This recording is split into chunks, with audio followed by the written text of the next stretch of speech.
Thank you for watching. I am MIB. I dabble in Godzilla. I have a whole YouTube channel, and a lot of things I talk about I purchase through the service Buyee. It's not like the other sponsorships on YouTube. You know for a fact how much of a video library of mine is possible because I was able to buy things from Japan through the proxy service Buyee. Without Buyee, there's no video on Little Goji or Godzilland. What about Godzilla fashion? Japanese Godzilla video games? No ROMs here. Get me the real thing. Click the link below and start a free Buyee account. Buyee will give you 2,000 yen of free money. If you want, treat yourself. Buyee handles money conversion, translations, item storage. It's all so easy and intuitive. And it's like a kaiju convention every single day. Thank you, Buyee. Click the link below. It helps the channel. So does liking and subscribing. But you don't get paid for that one. What? I'm being honest. Enjoy! Playtime! Yay! It's Halloween!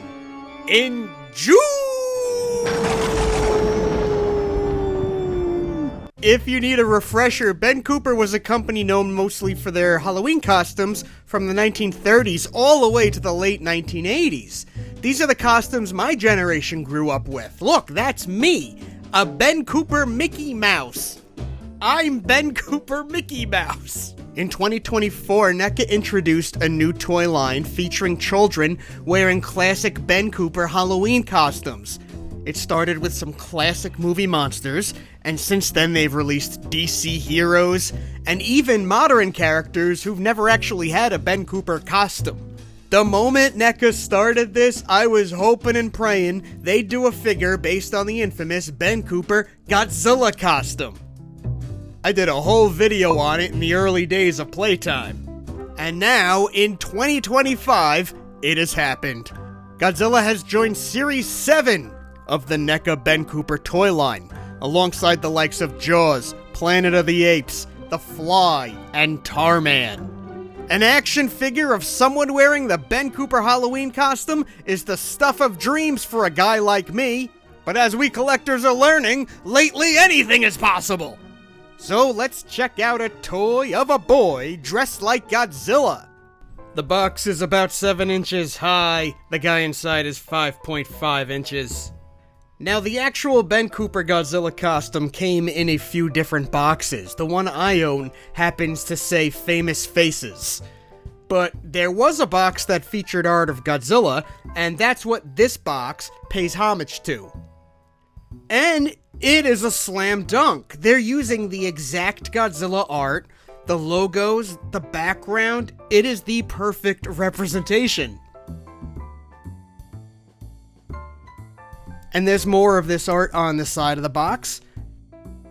But I like this up on the top. This box here with the size looks very similar to the size box you'd see on a Ben Cooper box. Definitely save the box. It is just perfect. If you remember when I did my video on the Ben Cooper Halloween costume, you'll recall that I had a lot of fun with this weird list of notes on the back. Well, they're not on the NECA box. Instead, we have a promotional photo of the figure. So how am I gonna know if this is flammable or not? At a glance, this looks like a perfect recreation of the costume, but let's take a closer look to see. Something about this looks scary, which is weird because this is not a scary costume in real life. Ooh, silica gel. Can I eat it? Oh, do not eat. There's the mask with Godzilla's horns and awkward teeth and little fireballs. It's a pretty perfect recreation. The only thing missing is these black scale lines all over the real mask. I didn't even notice it was missing until I was looking at them side by side.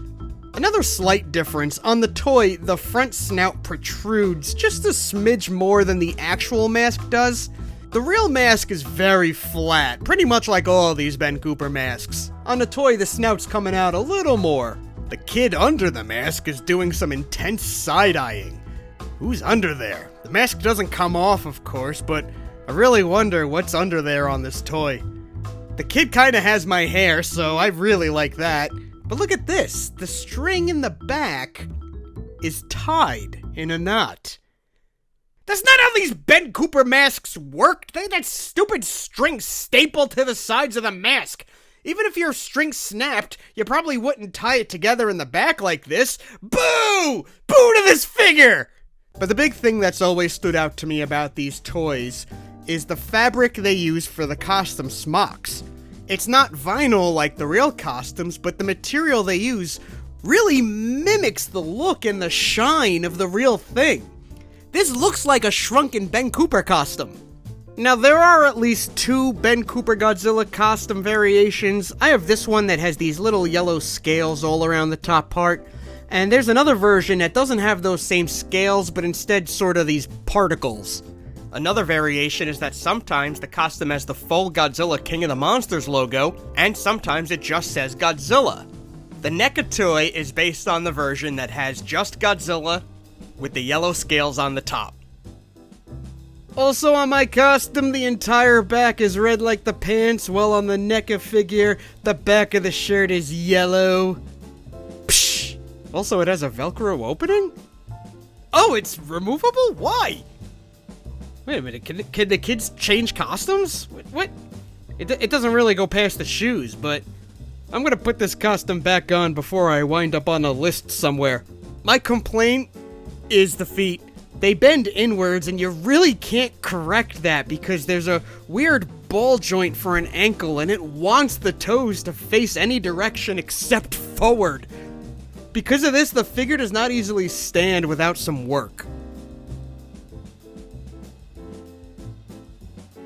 Talking articulation, the head can move. The shoulders go up and out. And he bends at the elbows. The wrists turn. Midway down the body is a spot you could twist, and the legs can move, the knees bend, and there are those weird ankles I was telling you about a moment ago. Pay attention! It is easy to make him sit, and he looks good in that pose. And you could do other basic positions. All of these figures come with a little trick-or-treat bag or bucket or whatever. Godzilla's got the bag here. Has some cool vintage art on the side. Goes in his hand real easy. Size comparisons, I put him next to a Super 7 Godzilla reaction figure, a little finger figure, and Chibi Godzilla. There he is next to a Mezco 112 Cyclops, just to show that the kid is not 112.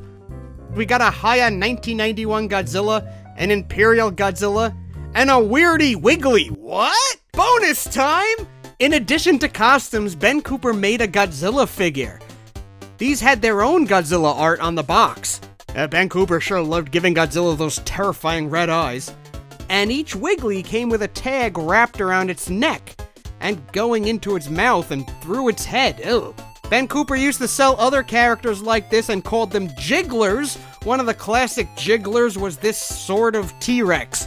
Yeah, when it came time to make Godzilla, they basically tore off the T-Rex horn and called it a day. Anyway, there's a fun tangent for you. If there's anything this toy does wrong, it's that it somehow makes the costume actually look threatening.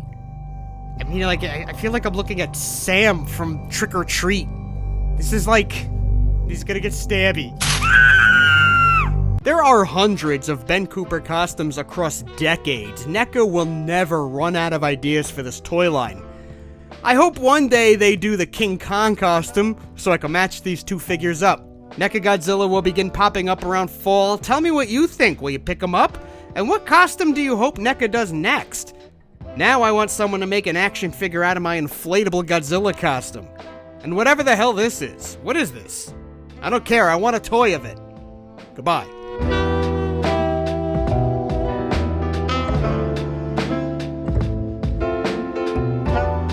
Gojira. MrWest.com